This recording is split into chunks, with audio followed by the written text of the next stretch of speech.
Hello everyone, welcome back to my channel. कैसे हैं आप सभी? उम्मीद करता हूं आप सभी लोग बढ़िया होंगे और आपकी एमपी सेट की जो तैयारी है वो बहुत अच्छी चल रही होगी। मैंने लास्ट क्लास में एमपी सेट के पेपर 1 यूनिट 9 के लिए पर्यावरण के लिए वीडियो अपलोड करी थी। यदि आपने उस वीडियो को नहीं देखा हो तो सबसे पहले जाकर के उस वीडियो को देख लें। उसी का आज सेकंड पार्ट हम डिस्कस करने वाले हैं।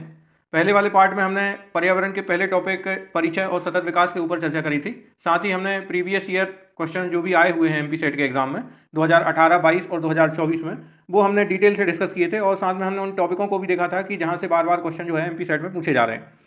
आज हम जो है इसके पार्ट 2 को डिस्कस करेंगे, जिसमें हम बहुत सारे टॉपिक्स के ऊपर चर्चा करने वाले हैं। जैसे कि पारिस्थितिक तंत्र के ऊपर हम चर्चा करेंगे, कई सारे जो पर्यावरणीय सम्मेलन हैं उनके ऊपर चर्चा करेंगे, ग्रीन हाउस गैसेस के बारे में डिस्कशन करेंगे, है ना, ग्लोबल वार्मिंग के बारे में चर्चा करेंगे। तो बहुत सारे टॉपिकों को हम आज की इस वीडियो में कवर करने वाले हैं। जैवमंडल एवं बायोम को समझ लेते हैं। दोस्तों, जैवमंडल के बारे में आपको पता है कि जैवमंडल पृथ्वी का वह सीमित क्षेत्र होता है जहाँ पर आपके तीनों मंडल, स्थल मंडल, जलमंडल एवं वायुमंडल, तीनों जहाँ पर मिलते हैं तो उसको हम क्या कहते हैं, उसको जो है आपका जैवमंडल आपका कहा जाता है। तो जहाँ पर ये तीनों मिलेंगे उसको हम क्या कहेंगे, जैवमंडल कहेंगे। और इसका जो विस्तार है वो समुद्र तल से कई किलोमीटर नीचे से लेकर के वायुमंडल में कुछ किलोमीटर ऊपर तक होता है। और यदि हम इसके महत्व की बात करें तो हम ये पाएंगे कि पृथ्वी पर जीवन केवल इसी क्षेत्र में पाया जाता है, क्योंकि यहाँ पर जीवित रहने के लिए आवश्यक भोजन, पानी और हवा उपलब्ध है। इसके अलावा यदि हम बायोम की बात करें तो जैव मंडल का ही ये जो बड़ा हिस्सा होता है उसको हम बायोम कहते हैं। और प्रत्येक बायोम की अपनी एक पहचान होती है।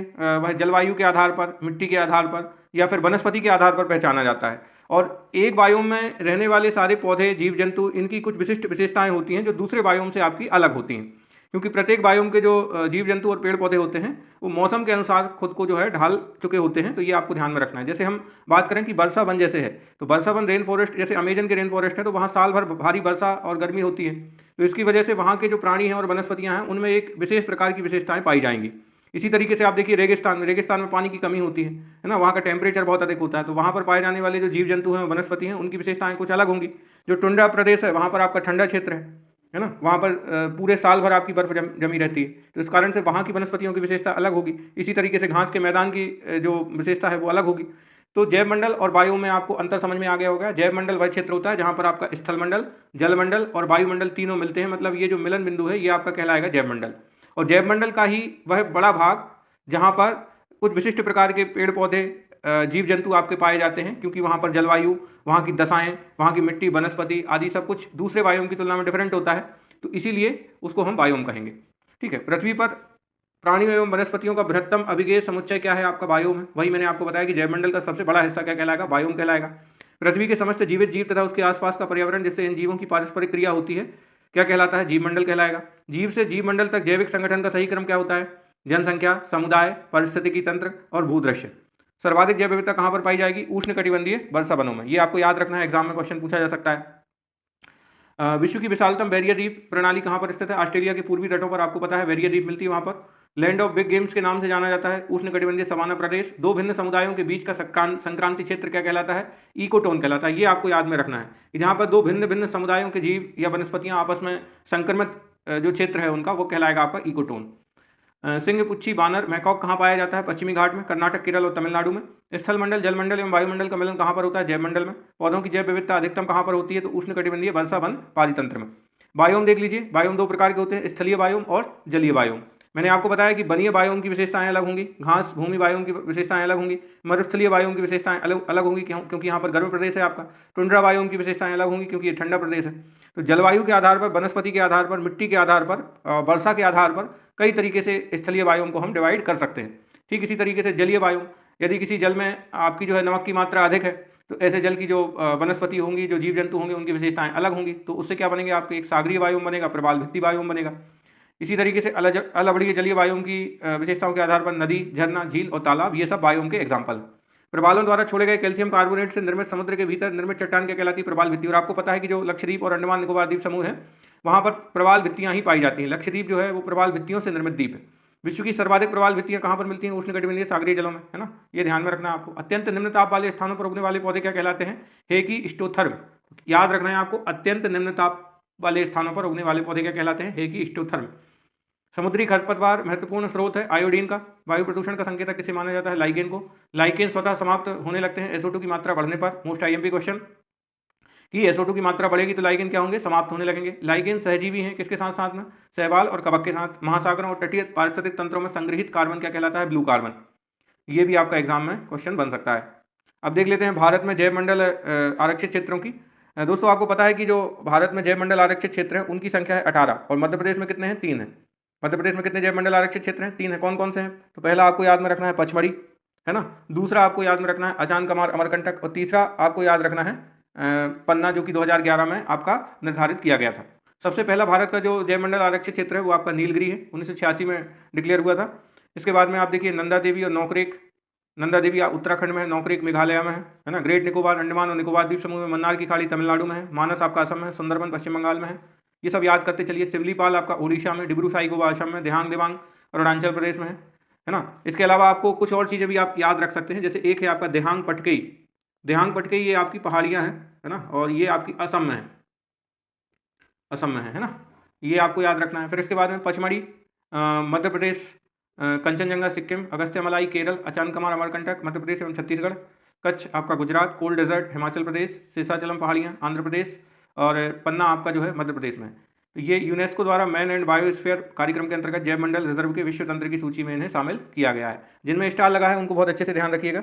मध्य प्रदेश के जो तीनों स्थल हैं आपके, पचमढ़ी हो चाहे अमरकंटक हो चाहे आपका पन्ना हो, तीनों को जो है मैन एंड बायोस्फीयर प्रोग्राम के अंतर्गत शामिल किया गया है। इस कार्यक्रम को अभी अपन डिटेल में देखेंगे, जब सारी कार्यक्रम अपन देखेंगे पर्यावरण से संबंधित, उसमें अपन इसको कवर।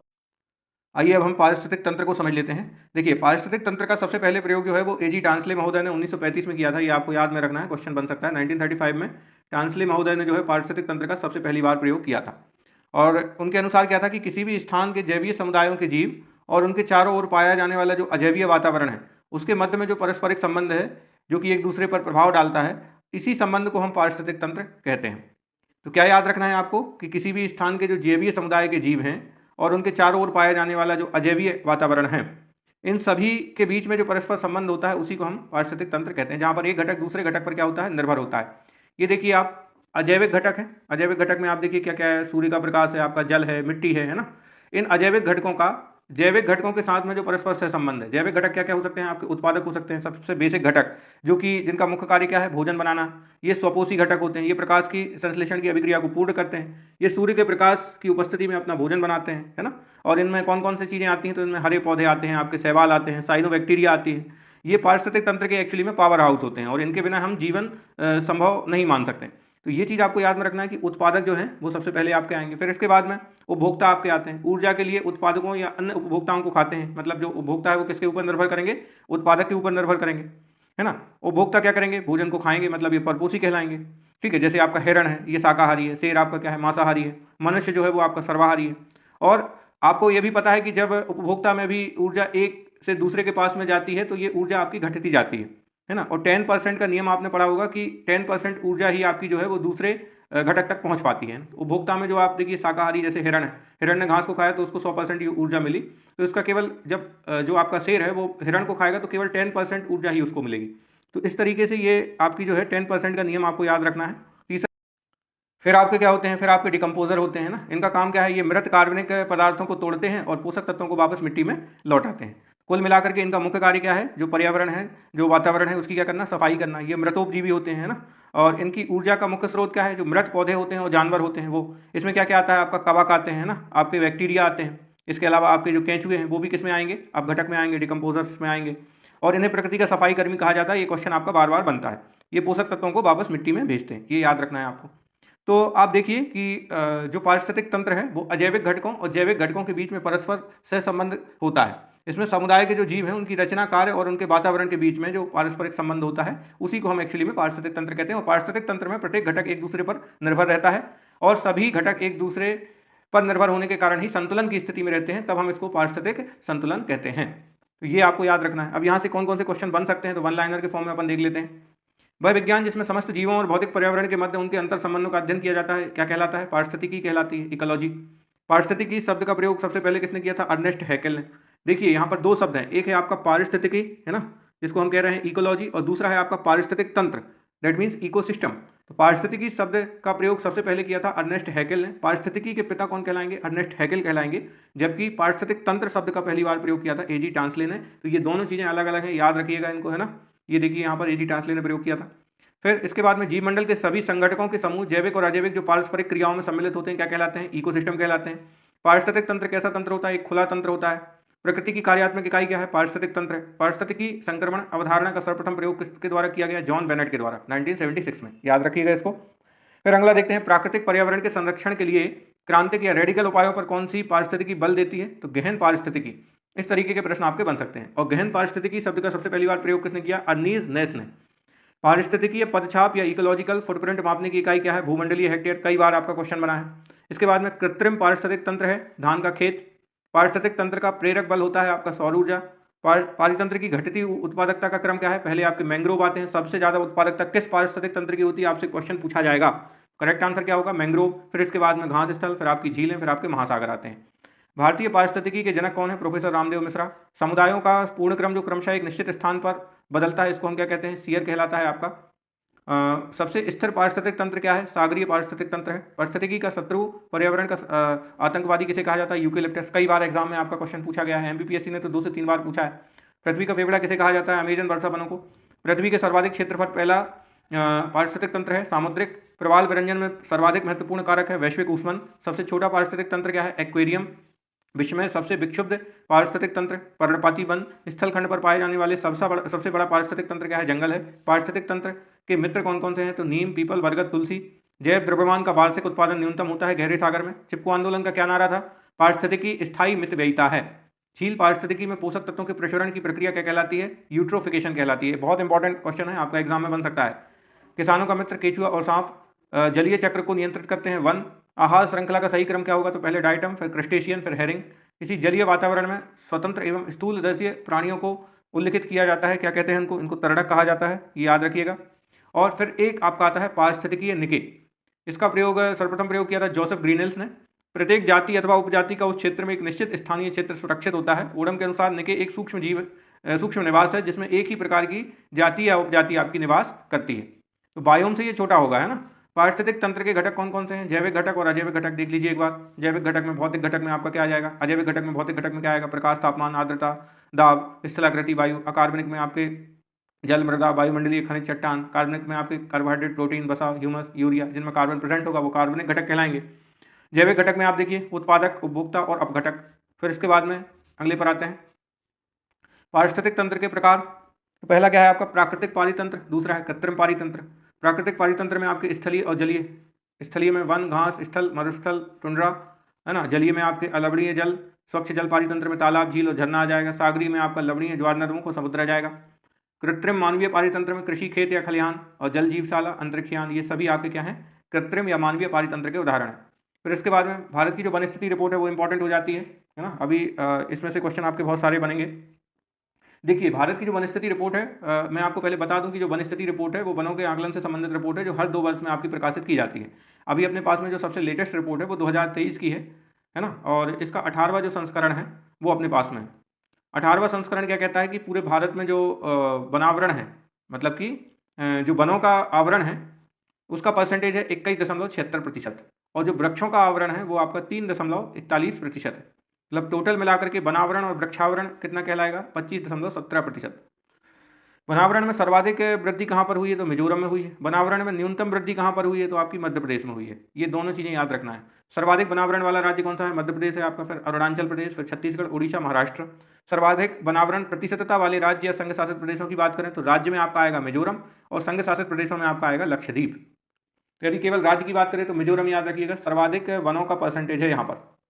न्यूनतम वनों का परसेंटेज वाला राज्य कौन सा है? आपका हरियाणा। ठीक है, प्रतिशतता में भी हरियाणा ही आपका 3.65%, है ना। बहुत कम वन पाए जाते हैं यहाँ पर। सर्वाधिक वृक्षावरण वाले राज्य कौन से हैं? महाराष्ट्र। न्यूनतम वृक्षावरण वाला राज्य आपका कौन सा है? सिक्किम। तो वनों के आवरण वाला राज्य कौन सा था? मध्य प्रदेश। वनों के प्रतिशत वाला राज्य कौन सा था सर्वाधिक में? मिजोरम। न्यूनतम में आपने क्या देखा? हरियाणा है दोनों में। जबकि हम वृक्षावरण की बात करें तो सबसे ज़्यादा जो वृक्षावरण है वो महाराष्ट्र में है। न्यूनतम वृक्षावरण वाला राज्य सिक्किम है। सर्वाधिक वृक्षावरण प्रतिशतता वाला राज्य आपका केरल है। ठीक है, और न्यूनतम वाला आप देख लीजिए एक बार। न्यूनतम वाला आपका क्या है? सिक्किम है। फिर इसके बाद में भारत में मैंग्रोव वनों की बात करें, कुल भौगोलिक क्षेत्रफल में आप देखा जाए तो 4991.68 वर्ग किलोमीटर में है। 0.15% भौगोलिक क्षेत्र पर मैंग्रोव वन आपके मिलते हैं। सबसे ज़्यादा वृद्धि कहाँ पर हुई है? तो आंध्र प्रदेश में, फिर महाराष्ट्र में, फिर कर्नाटका में। सर्वाधिक मैंग्रोव कवर वाले राज्य कौन से हैं? ये एग्जाम का पार्ट बनेगा। सबसे ज़्यादा मैंग्रोव वन कहाँ पर पाए जाते हैं? पश्चिम बंगाल में, है ना। सुंदरबन आपका डेल्टा जो है वहाँ पर आपके मिलते हैं। और सबसे ज़्यादा यदि हम आपकी जैव विविधता की बात करें तो वो मैंग्रोव वनों में ही पाई जाती है। 42.45% भूभाग पर जो है पश्चिम बंगाल में मैंग्रोव कवर मिलता है। गुजरात में 23.32%, फिर अंडमान और निकोबार द्वीप समूह में 12.19%, आंध्र प्रदेश में 8.44% और महाराष्ट्र में 6.31%। वर्ष 2021 की तुलना में 2023 में मैंग्रोव वनों में कितने की वृद्धि या कमी दर्ज करी गई है? तो 7.43 वर्ग किलोमीटर क्षेत्र की देश में कमी दर्ज करी गई है। ये इंपॉर्टेंट बन जाएगा। IFSR रिपोर्ट है, उत्तर प्रदेश की नहीं देखना है, ये उत्तर प्रदेश के बहुत सारे आंकड़े हैं इसमें। अगले पर आते हैं, पारिस्थितिक तंत्र के प्रकार एवं पदार्थों का संचरण। एक पारिस्थितिक तंत्र के लिए प्रेरक बल होता है क्या? सौर ऊर्जा। एग्जाम में बन सकता है ये क्वेश्चन। समुद्री उत्प्रवाह क्षेत्र किस प्रकार से समुद्री उत्पादकता बढ़ाते हैं? पोषकों को सतह पर लाकर। पारितंत्रों की घटती उत्पादकता का क्रम क्या है? ये एग्जाम का पार्ट बनेगा। सबसे ज्यादा उत्पादकता मैंग्रोव की, फिर घास स्थल, फिर झील, फिर महासागर। वर्ष 2010 में वर्ल्ड डेवलपमेंट रिपोर्ट में मिलेनियम इकोसिस्टम असेसमेंट के अधीन कुल कितने मुख्य पारिस्थितिक तंत्र सेवाओं का उल्लेख किया गया? तो 5 आएगा इसका आंसर। वायुमंडल में कार्बन डाइऑक्साइड की बढ़ी हुई सांद्रता के कारण बढ़ी हुई पादप वृद्धि कहलाती है कार्बन फर्टिलाइजेशन। ह्यूमस में सर्वाधिक प्रतिशतता होती है किसकी? कार्बन की। नाइट्रोजन यौगिकीकरण करने वाले कौन कौन से जीवाणु हैं? नील, हरित, शैवाल, एजोटोबैक्टर और क्लास्ट्रीडियम। आपका याद रखिएगा इनको। नाइट्रोजन फिक्सेशन से क्वेश्चन आता है ना। वायुमंडल की नाइट्रोजन को फिक्स करने वाले जो जीवाणु हैं वो आपके नील, हरित, शैवाल, एजोटोबैक्टर हैं, ठीक है। और स्यूडोमोनास भी एक जीवाणु है जो कि नाइट्रोजन फिक्सेशन का काम करता है। और ये आपको ध्यान में रखना है कि ये दलहनी पौधे जो होते हैं ना, लेग्यूमिनेसी कुल के जो पौधे होते हैं उनकी जड़ों में ये जीवाणु पाए जाते हैं। नियंत्रित परिस्थितियों में पौधों को उगाने के लिए इस्तेमाल किया जाता है पादपालय का। जीवधारियों का ऐसा क्रम जिससे किसी पारिस्थितिकी तंत्र में ऊर्जा का प्रवाह होता है क्या कहलाता है? खाद्य श्रृंखला। खाद्य श्रृंखला में मानव है प्राथमिक एवं द्वितीय उपभोक्ता। जैविक एवं अजैविक संगठकों के मध्य बिचौलिए का कार्य करते हैं उत्पादक।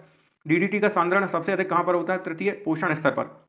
पारिस्थितिक तंत्र में तत्वों के चक्रण को क्या कहते हैं? जैव भू रासायनिक चक्र। याद रखिएगा।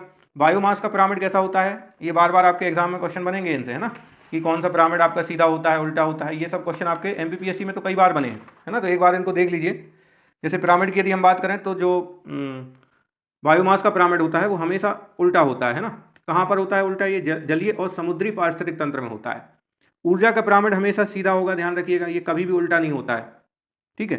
जबकि तालाब में हम बायोमास पिरामिड की यदि हम बात करें तो वो वहाँ पर क्या होगा? हमेशा उल्टा होगा। क्यों उल्टा होगा? क्योंकि जो बड़ी मछलियाँ होती हैं उनका वजन शैवालों से हमेशा ज़्यादा होता है, और इसी के कारण जो तालाब का बायोमास का जो पिरामिड है वो हमेशा आपको क्या मिलेगा? उल्टा ही मिलेगा।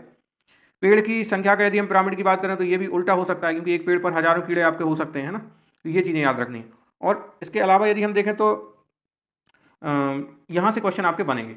एक पोषण स्तर से दूसरे पोषण स्तर में जाने पर प्रदूषक की सांद्रता बढ़ती जाती है। यह प्रवृत्ति क्या कहलाती है? जैव आवर्धन। याद रखिएगा इसको। प्रदूषक की सांद्रता यदि बढ़ती है एक पोषण स्तर से दूसरे पोषण स्तर पर जाने से।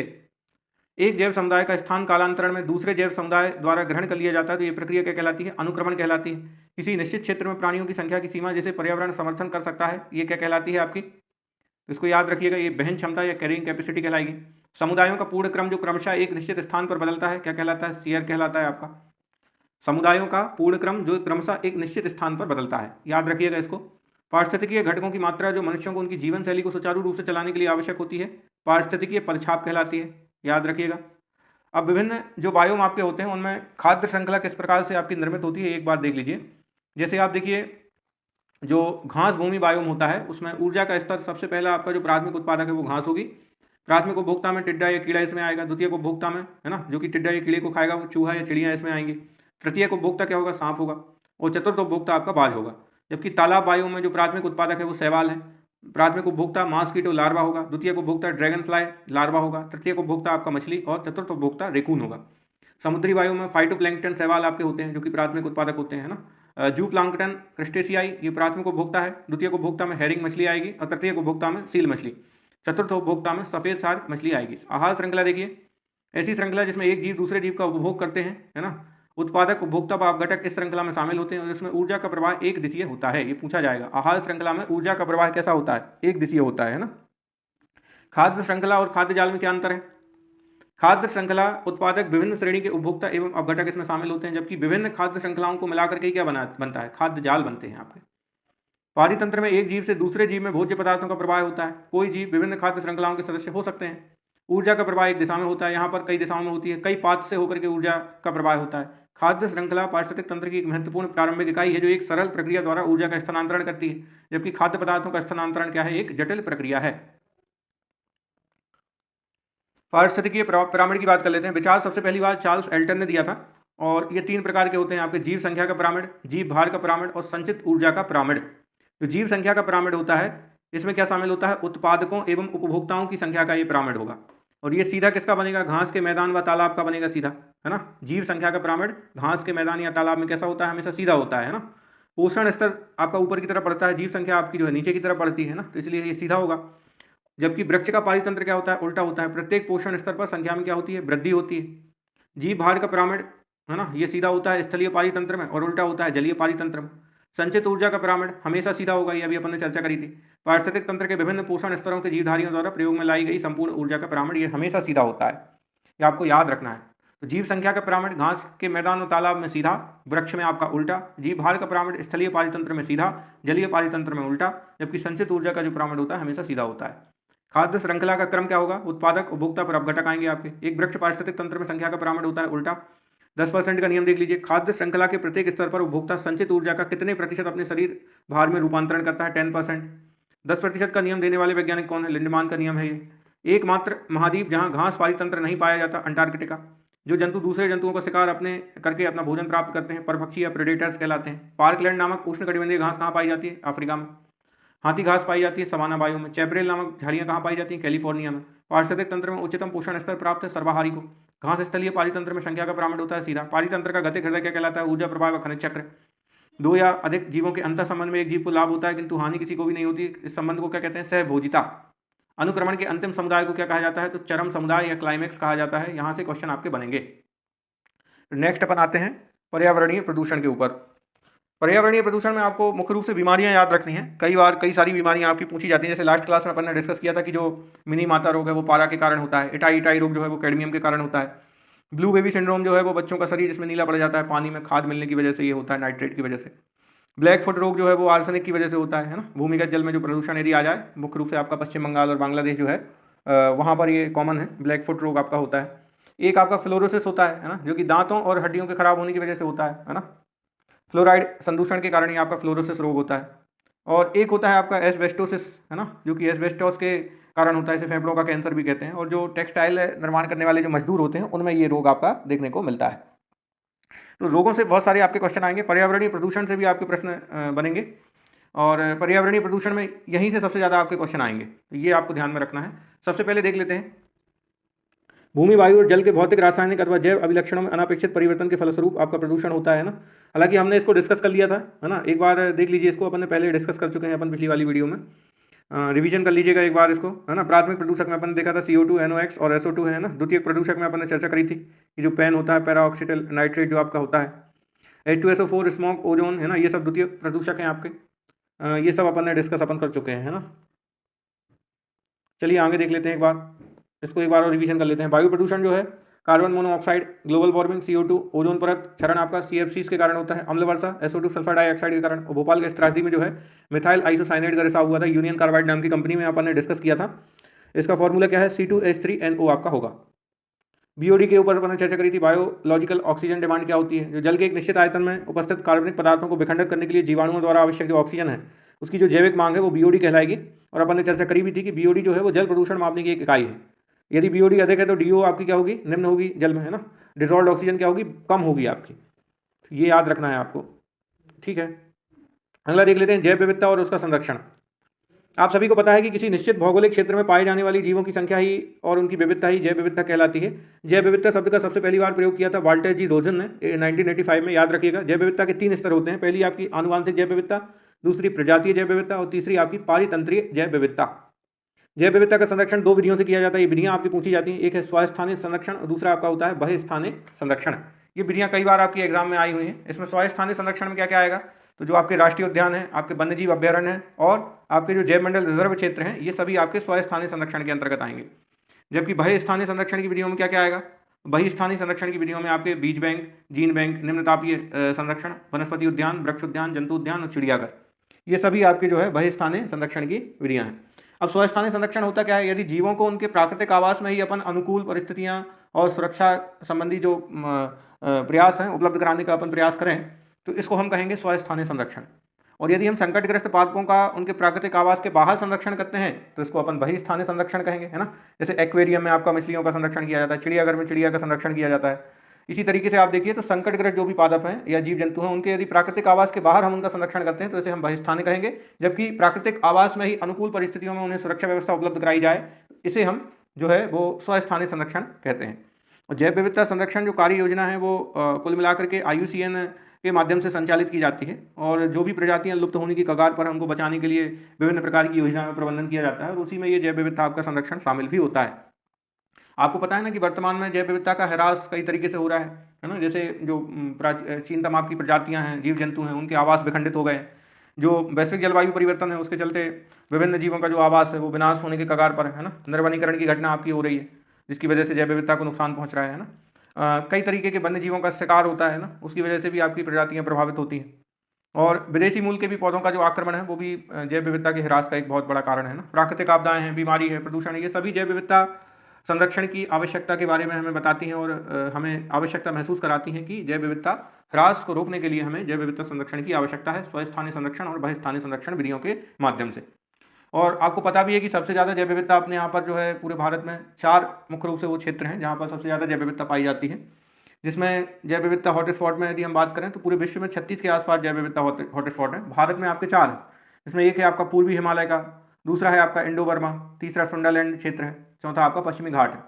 और पूर्वी हिमालय में तो आपकी 3500 के आसपास जो है प्रजातियाँ, स्थानिक प्रजातियाँ वहाँ पर पाई जाती हैं। और पश्चिमी घाट में आप देखोगे तो विशिष्ट प्रजातियाँ मिलेंगी आपको 1650 के समथिंग, और ये श्रीलंका में भी आपका फैला हुआ है ना। तो ये चीज़ें आपको याद रखनी है।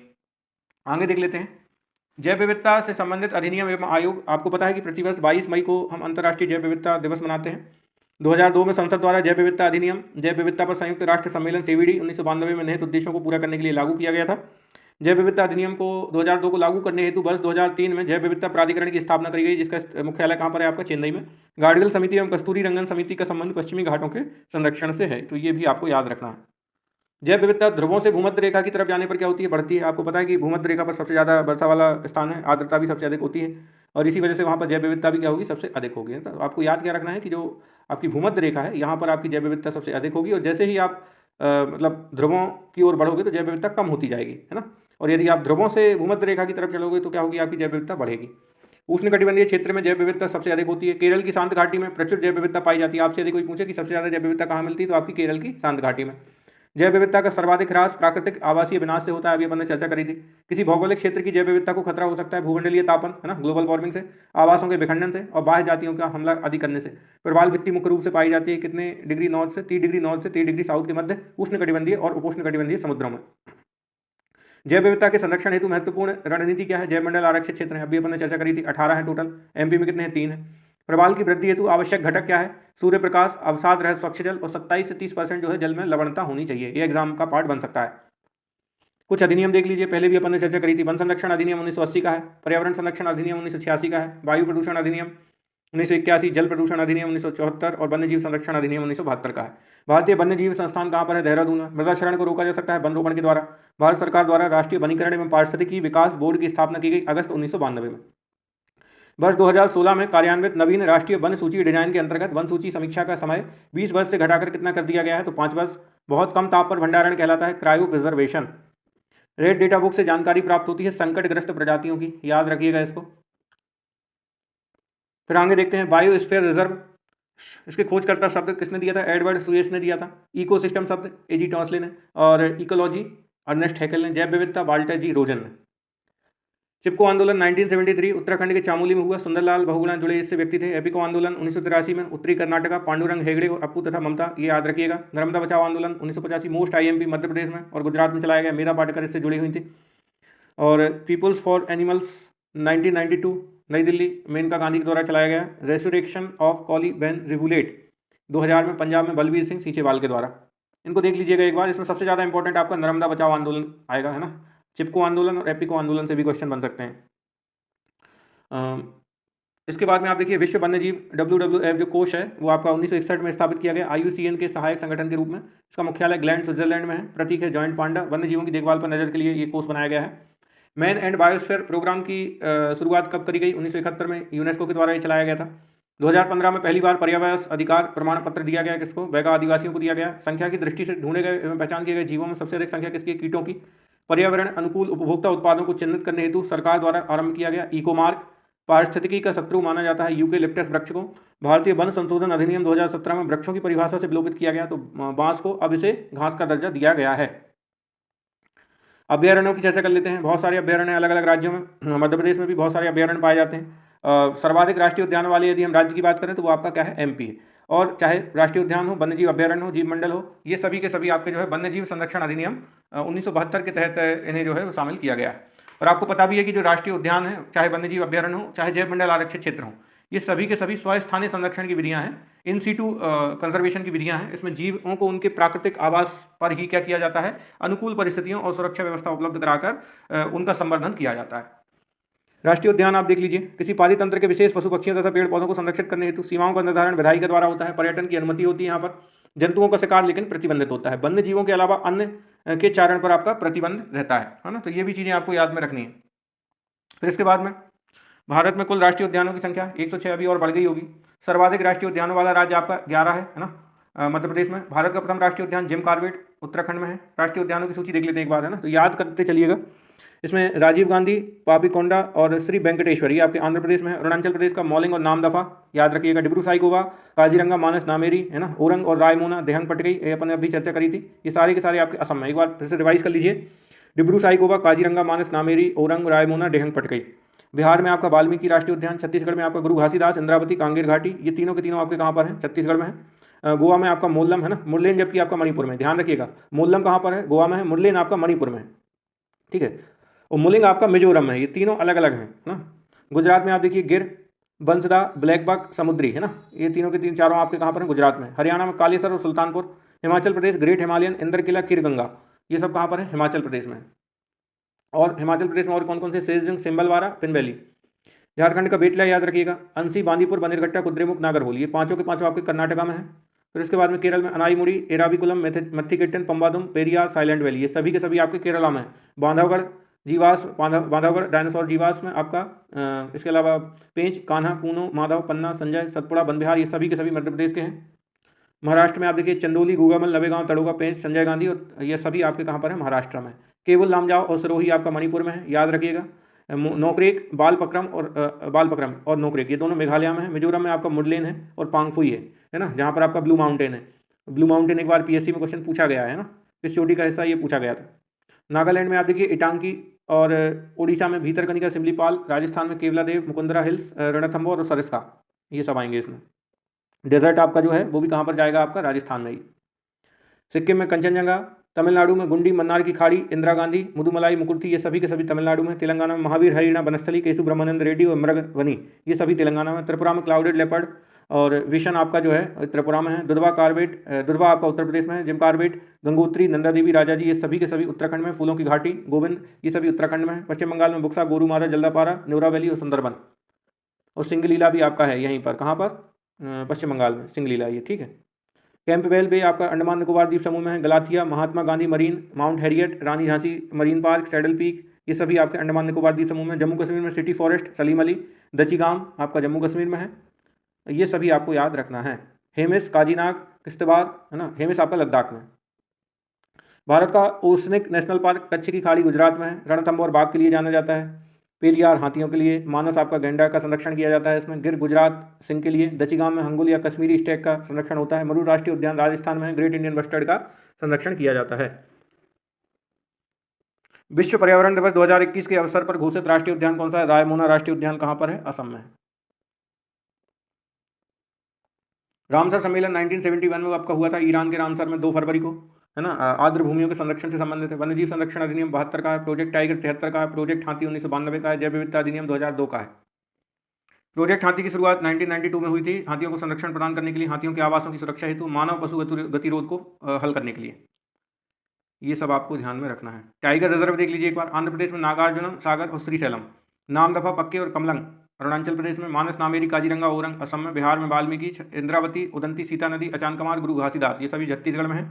झारखंड में पलामू आपका, कर्नाटका में बांदीपुर, भद्रा, दांडेली, अंसी, नागरहोल, बिलिगिरी, रंगनाथ मंदिर, ये सभी कर्नाटका में है। केरल में आपका जो है पेरियार और पेराम्बिकुलम। मध्य प्रदेश में कान्हा, पेंच, बांधवगढ़, है ना, ये सब आपके इसमें आएंगे। पन्ना, सतपुड़ा, संजय धुबरी, वीरांगना रानी दुर्गावती और रातापानी। महाराष्ट्र में मेलघाट, टडोबा, पेंच, सह्याद्री, बोर, नवगांव, नगजीरा, ये सभी आपके महाराष्ट्र में। मिजोरम में दंपा, उड़ीसा में सिमलीपाल, सतकोचिया, पश्चिम बंगाल में सुंदरबन, बुक्सा, राजस्थान में रणथंबोर, सरिस्का, मुकुंदरा हिल्स, रामगढ़, विषधारी, धौलपुर, करेली। तमिलनाडु में कलक्कड़, मुंडनतुरई, अन्नामलाई, मुदुमलाई, सत्यमंगलम और श्रीविल्लीपुतूर, मेघामलाई, ये सभी आपके तमिलनाडु में है। तेलंगाना में कवाल और अमराबाद। उत्तर प्रदेश में दुधवा, पीलीभीत, रानीपुर, कारवेट और राजाजी आपके उत्तराखंड में होंगे। 36वां गुरु घासीदास जो तमोल पिंगला टाइगर रिजर्व है, ये छत्तीसगढ़ में है। और 57वां आपका बना है रातापानी टाइगर रिजर्व, जो कि आपका मध्य प्रदेश में है। हाथी अभ्यारण्य भी आप देख लीजिएगा, ज़्यादा इंपॉर्टेंट नहीं है, जो इंपॉर्टेंट थे तो मैंने कवर करा दिए। ऑलिव रिडले कछुओं का प्रजनन स्थान कहाँ पर है? तो ओडिशा के गोहिरमाथा समुद्री अभ्यारण्य में। भारत में बाघों की संख्या सर्वाधिक कहाँ पर मिलती है? तो आपका मध्य प्रदेश होगा इसका आंसर। ठीक है। भीतरकनिका, गरौन, ब्राह्मणी एवं बैतरणी नदियों के मध्य नदी डेल्टा में अवस्थित है, ओडिशा में। गंगा डॉल्फिन कहाँ पर इसका संरक्षण होता है? सुल्तानगंज और भागलपुर आपका बिहार में। इसके अलावा आप देखिए तो जो चंबल राष्ट्रीय उद्यान है आपका एमपी में, वन्यजीव अभ्यारण्य जो है, वहाँ पर गंगा डॉल्फिन का संरक्षण आपका किया जाता है। संरक्षित कच्छ वनस्पति क्षेत्र अवस्थित है, गोवा के चिराव द्वीप पर स्थित है। गिद्धों के संरक्षण हेतु चलाया गया कार्यक्रम कौन सा है? सेव कार्यक्रम। ठीक है, ये सब चीज़ें आप देख लीजिएगा। भारत का सबसे बड़ा बाघ रिजर्व कौन सा है? नागार्जुन सागर श्रीशैलम। भारत में अब तक कुल रामसर साइटों की संख्या कितनी हो गई है? जून 2025 की स्थिति है, लेकिन मैंने आपको अपडेट कराया था, अब संख्या टोटल 96 हो गई है ना। वेटलैंड्स इंटरनेशनल नामक संगठन एक गैर लाभकारी संगठन है जिसका मुख्यालय नीदरलैंड में है। मॉन्ट्रेक्स रिकॉर्ड अंतर्राष्ट्रीय महत्व की सूची है रामसर आर्द्रभूमि के अंतर्गत। यूनेस्को की विश्व विरासत सूची में भारत के 43 स्थल शामिल हैं, 35 सांस्कृतिक हैं, 7 प्राकृतिक हैं और 1 मिश्रित है। आइए ग्रीन हाउस प्रभाव को देख लेते हैं। मोस्ट आईएमपी टॉपिक है ये भी एमपीपीएससी के लिए। देखिए, आप सभी को पता है कि मानव जीवन में ऑक्सीजन का बहुत बड़ा महत्व है, लेकिन मैं कहूँगा उससे अधिक महत्व आपका कार्बन डाइऑक्साइड का है ना, क्योंकि कार्बन डाइऑक्साइड के कारण ही आपका जो है वो जीवन का संतुलन बना रहता है। एक निश्चित तापमान जिसकी आवश्यकता होती है वो हमें मिलता रहता है, लेकिन यदि तापमान ज़रूरत से अधिक हो जाए कई सारी ग्रीन हाउस गैसेस की वजह से, तो उस तापमान में होने वाला जो अनियमित जो परिवर्तन है वो वैश्विक तापमान में आपका वृद्धि कर देता है, और इसकी वजह से जो है वो जीव जंतु एवं वानस्पतिक प्रजातियों के ऊपर जो है विपरीत प्रभाव पड़ने लगता है, जलवायु परिवर्तन का कारक बन जाता है। तो जलवायु परिवर्तन की जो सबसे बड़ी चुनौती है वो आपकी ग्रीन हाउस प्रभाव है या ग्लोबल वार्मिंग है। और ग्लोबल वार्मिंग के लिए कई सारी गैसेस आपकी जिम्मेदार हैं। जैसे यदि हम बात करें तो जो कार्बन डाइऑक्साइड है वो आपकी 55% भागीदारी निभाती है किसमें? ग्लोबल वार्मिंग में। जबकि यदि हम CH4 या मीथेन की बात करें जो धान के खेत से आपकी निकलती है, ये कार्बन डाइऑक्साइड से 25 गुना अधिक प्रभावशाली है, लेकिन चूंकि इसका परसेंटेज क्या है वायुमंडल में कम है, और इसी के कारण ये कम ग्रीन हाउस प्रभाव फैला सकती है ना, लेकिन इसका जो क्षमता है वो 25 गुना जो है वो अधिक है कार्बन डाइऑक्साइड की तुलना में। इसके अलावा यदि हम देखें एक और गैस है आपकी क्लोरोफ्लोरोकार्बन, है ना, इसकी मात्रा भी बहुत कम है, और ये कार्बन डाइऑक्साइड से 18,000 गुना ग्रीन हाउस गैस के लिए जिम्मेदार गैस है।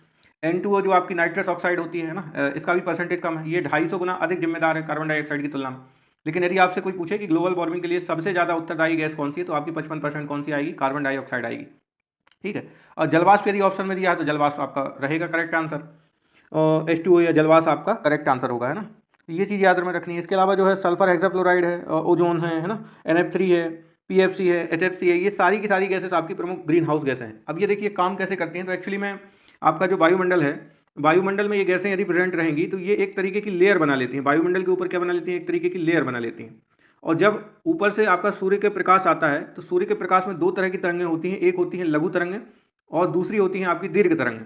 तो जो लघु तरंगें होती हैं उनके लिए तो ये ग्रीन हाउस गैस क्या करेगी? रिफ्लेक्शन का काम करेगी, है ना। उनके लिए तो ये एक्चुअली में उनके लिए क्या करेगी? ये पारदर्शी होगी, है ना। परंतु पृथ्वी से परावर्तित होने वाली जो दीर्घ तरंगें हैं उनके लिए ये गैसें क्या करती हैं? ये उनको रोक लेती हैं, उनके लिए ये अवशोषक का कार्य करती हैं, है ना। तो जो दीर्घ तरंगें होती हैं, पार्थिव विकिरण होते हैं, जो दीर्घ तरंगें होती हैं उनको ये एब्जॉर्ब कर लेती हैं, और इसी के चलते वायुमंडल में तापमान में क्या हो जाती है? वृद्धि हो जाती है और गैसों की सांद्रता और बढ़ जाती है। तो ये आपको ध्यान में रखना है, और इसी की वजह से क्या होता है आपका हीट उत्पन्न होती है, जिसे हम ग्लोबल वार्मिंग आपकी कहते हैं। तो सूर्य से आने वाली जो लघु तरंगें हैं इसमें पृथ्वी अवशोषित करेगी और गर्म होगी, है ना। दीर्घ तरंगें ऊष्मा इसमें उत्सर्जित होती है, ग्रीन हाउस गैसें ऊष्मा क्या कर लेती हैं? रोक लेती हैं। तो ये चीज़ आपको याद रखनी है। फिर इसके बाद में इसका प्रभाव क्या पड़ता है? इसका सबसे बड़ा प्रभाव तो यह है कि ग्लोबल वार्मिंग है, जलवायु परिवर्तन, ग्लेशियरों का पिघलना, समुद्र स्तर में वृद्धि, और इसी चिंता के चलते आप देखिए 4 दिसंबर 2015 को एक समझौता लागू हुआ था पेरिस में, और जिसका मुख्य उद्देश्य यही था कि जो पृथ्वी का जो टेम्परेचर है उसको हमें 1.5 डिग्री सेल्सियस से 2 डिग्री सेल्सियस के बीच में लेकर के आना है। और उसमें कमी करना है, क्योंकि एक्चुअली में ना अधिक टेम्परेचर की वजह से फसलों के उत्पादन में भी कमी आती है और जलवायु जो परिस्थितियाँ हैं तो उनसे भी वो भी चुनौतीपूर्ण आपकी हो जाती हैं। तो इसीलिए कार्बन डाइऑक्साइड के उत्सर्जन को 2010 के स्तर से 45% तक कम करना 2050 तक का लक्ष्य उसमें रखा गया था 2015 के पेरिस जलवायु समझौते में। और साथ में ये कहा गया था कि 2050 तक निवल शून्य उत्सर्जन के स्तर तक हमें पहुंचना है, कार्बन डाइऑक्साइड का जो उत्सर्जन है उसे शून्य तक पहुंचाना है। और महासागरों पर प्रभाव क्या पड़ता है एक्चुअली में कि 66% अधिक तेजी से महासागर आपके गर्म होते हैं। तो बहुत सारे साइड इफेक्ट हैं इसके ग्रीन हाउस प्रभाव के, और ये एक तरीके से आपका क्या है, पृथ्वी का ऊष्मा जाल है ना। ग्रीन हाउस प्रभाव जो है वो मानवीय कारणों के चलते आपका उत्पन्न होता है। जीवाश्म ईंधन जैसे आप जलाते हो ना, उससे निकलती वनों की कटाई, इंटेंसिव फार्मिंग, इस सभी से आपकी जो है ग्रीन हाउस गैसेस उत्पन्न होती हैं, जो कि जलवायु परिवर्तन के लिए आपका जो ग्लोबल वार्मिंग है उसको जनरेट करती हैं। तो यहाँ से आपके क्वेश्चन बनेंगे और बहुत सारे इसके प्रभाव पड़ रहे हैं, जैसे वैश्विक जलवायु परिवर्तित हो रही, बीमारियों का फैलाव होता है ना, महासागरीय धाराओं में परिवर्तन होता है, समुद्री तल ऊपर उठ जाता है, कई बार जंगलों पर इसका साइड इफेक्ट पड़ता है, कृषि पर प्रभाव पड़ता है, बर्फ पिघलती है आपकी। तो ये सब चीज़ें आपको ध्यान में रखना है। ग्रीन हाउस गैसों की जो संकल्पना है वो सबसे पहले जोसेफ फूरियर ने दी थी, और जलवाष्प आपकी सबसे महत्वपूर्ण ग्रीन हाउस गैस है ना, जो ग्रीन हाउस प्रभाव में लगभग 60% तक का योगदान देती है ना। लेकिन ज़्यादातर आपके जो आंसर हैं उसमें ऑप्शन दिया नहीं रहता जलवाष्प। तो इसके बाद में जलवाष्प के बाद में आपकी क्या आएगी, कार्बन डाइऑक्साइड ही आएगी, और फिर मीथेन का योगदान 20% के आसपास आपका होता है। लेकिन मैंने आपको बताया ना कि मीथेन जो है वो 20-25 गुना अधिक जो है वो कार्बन डाइऑक्साइड की तुलना में एक्टिव ग्रीन हाउस गैस है, लेकिन चूंकि इसका परसेंटेज कम है तो इसीलिए ये जो है इसकी मात्रा आपकी क्या होगी, कम होगी। तो ये ध्यान में रखना है आपको, ठीक है। इसके बाद में हम देख लेते हैं वन लाइनर, एक बार इसके कवर कर लें जल्दी से। प्रकाश रासायनिक धूम्र कोहरे के बनने के समय क्या उत्पन्न होता है, आपकी ओजोन गैस उत्पन्न होती है। सूर्य से निकलने वाली विकिरणों को ग्रीन हाउस गैसों द्वारा अवशोषित किया जाता है और वापस अंतरिक्ष में परिवर्तित नहीं किया जाता है। पृथ्वी की सतह को इंसुलेट करता है और जमने से आपका रोकता है। तो ये ध्यान में रखना है। हरित ग्रह प्रभाव इसको कहते हैं। इसमें अपन ने चर्चा करी कि जो दीर्घ तरंगें होती हैं, पार्थिव विकिरण, उसको जो है ग्रीन हाउस गैसेस अवशोषित कर लेती हैं, और इसी की वजह से जो है पृथ्वी का तापमान आपका बढ़ जाता है। युक्ति जिसके तहत विकसित देश विकासशील देशों को प्रोत्साहन निधियां उपलब्ध कराते हैं, जिससे वे स्वच्छ तकनीकी के माध्यम से ग्रीन हाउस गैस उत्सर्जन को कम कर सकें, इसे स्वच्छ विकास युक्ति कहते हैं। हरित ग्रह प्रभाव क्या है, अभी अपन ने चर्चा करी, संकल्पना जोसेफ फूरियर ने दी 1824 में। प्रमुख गैसें कौन कौन सी हैं, CO2, CH4 और N2O। वर्तमान में विश्व की हरित ग्रह गैसों में भारत का अधिभाग कितना, 7.8%। सूर्य से आने वाले अपेक्षाकृत लघु तरंगदैर्घ्य अवरक्त विकिरण ग्रीन हाउस में प्रवेश कर सकता है, लेकिन भूमि और ग्रीन हाउस को अंदर के पादपों से उत्सर्जित अपेक्षाकृत लंबी तरंगदैर्घ्य अवरक्त विकिरण वापस कांच के पार नहीं जा सकता ग्रीन हाउस में। और हरित ग्रह गैसों की यदि हम बात करें तो प्रत्यक्ष रूप से जो शामिल हैं उनके नाम याद रखिएगा, CO2, CH4, N2O, CFC, SF6 और जलवाष्प। और अप्रत्यक्ष रूप से कार्बन मोनोऑक्साइड, नाइट्रोजन ऑक्साइड और सल्फर डाइऑक्साइड। CO2 वैश्विक तापन का प्रमुख कारण है, पौधों के विकास के लिए भी लाभदायक है, मैंने अभी आपकी चर्चा करी थी। भारत में विद्युत और ऊष्मा उत्पादन के लिए खपत के लिए जाने वाले जीवाश्म ईंधन CO2 उत्सर्जन में सर्वाधिक योगदान देते हैं। सर्वाधिक CO2 उत्सर्जन वाला देश है चीन। मीथेन, इसको मार्स गैस कहते हैं। प्रमुख स्रोत धान का खेत है, आर्द्र भूमि, पालतू जानवर का गोबर और पशुओं की जुगाली से। हरित ग्रह गैस उत्सर्जन में कमी लाने के लिए उठाया गया जो पहला प्रयास था वो प्रथम पृथ्वी सम्मेलन था 1992 में, रियो डी जेनेरियो में आपका किया गया था, याद रखिएगा। क्योटो प्रोटोकॉल बहुत इंपॉर्टेंट है, ग्रीन हाउस गैसेस से संबंधित है। अंतर्राष्ट्रीय पर्यावरण संधि है, 11 दिसंबर 1997 को जापान के क्योटो शहर में हुई थी सॉरी। उद्देश्य ग्रीन हाउस गैसों का कानूनी तौर पर कटौती करना। हरित ग्रह गैसों के कारण क्षोभमंडल में पृथ्वी की सतह के नजदीक के वातावरण के औसत में तापमान में वृद्धि होना वैश्विक तापन कहलाता है। वैश्विक तापन के कारण पिछली शताब्दी में पृथ्वी के औसत तापमान में कितनी वृद्धि देखी गई है, 0.8 डिग्री सेल्सियस की। ग्लोबल वार्मिंग के लिए जिम्मेदार गैस है CO2। ग्लोबल वार्मिंग के प्रभाव क्या है, समुद्र का तल बढ़ जाता है।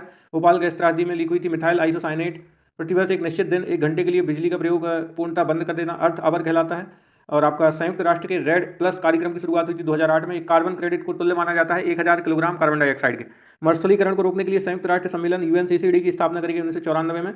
बेसल समागम का उद्देश्य किसके प्रतिकूल प्रभावों से पर्यावरण की रक्षा करना है, खतरनाक अपशिष्ट से, ठीक है। तो ये सब आपको याद रखना है। इसके बाद में अपन आते हैं ओजोन परत के क्षरण और नियंत्रण के लिए किए गए प्रकाश पर। आप सभी को पता है कि एक ओजोन परत है जो सूर्य से आने वाली हानिकारक पराबैंगनी किरणों से हमारी पृथ्वी की रक्षा करती है। और आप सभी को ये भी पता है कि जो ओजोन परत है वो आपकी समताप मंडल में स्थित है। अब आप यहाँ पर एक चीज़ समझिए, ओजोन परत में होने वाला क्षरण भी जलवायु परिवर्तन के लिए जिम्मेदार है।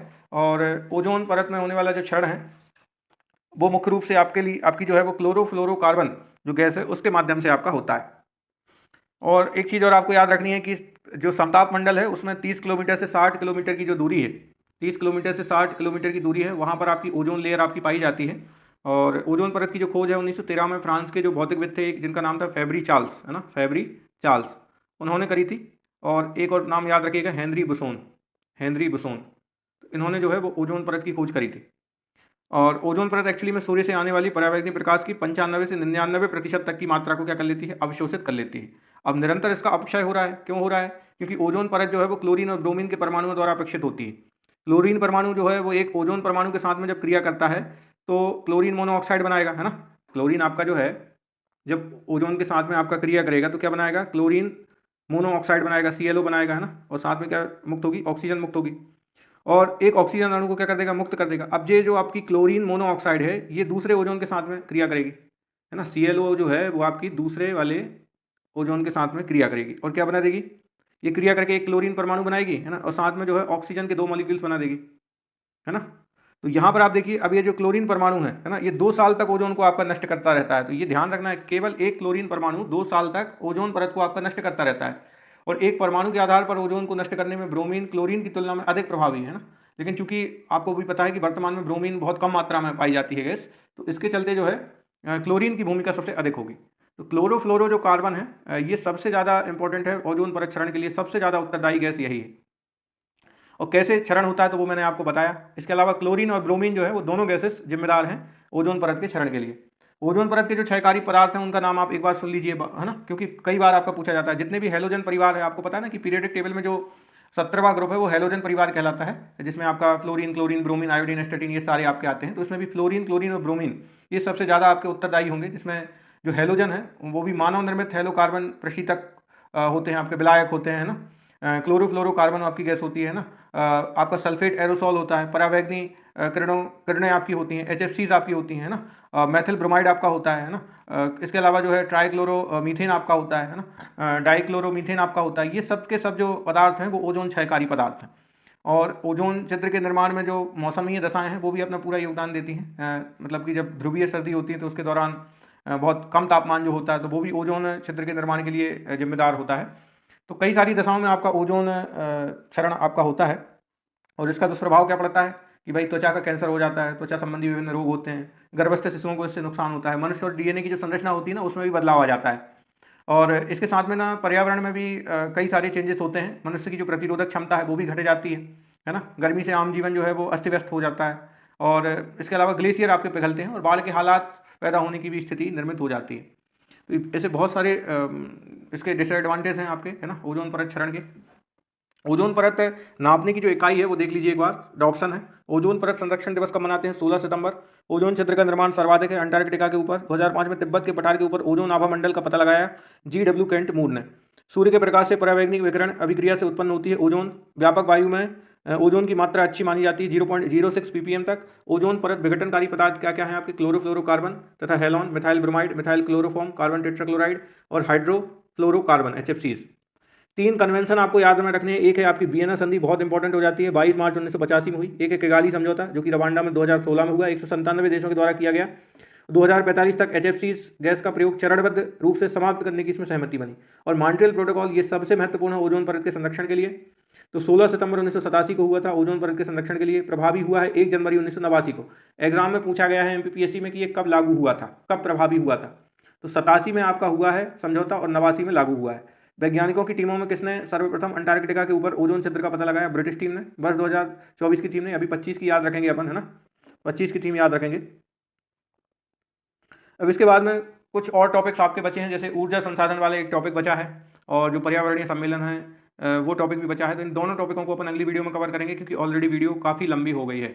लेकिन इसके माध्यम से आपका बहुत सारा पर्यावरण का सेक्शन कंप्लीट हो गया होगा, है ना, मैं आशा करता हूँ। आप सभी का बहुत बहुत धन्यवाद।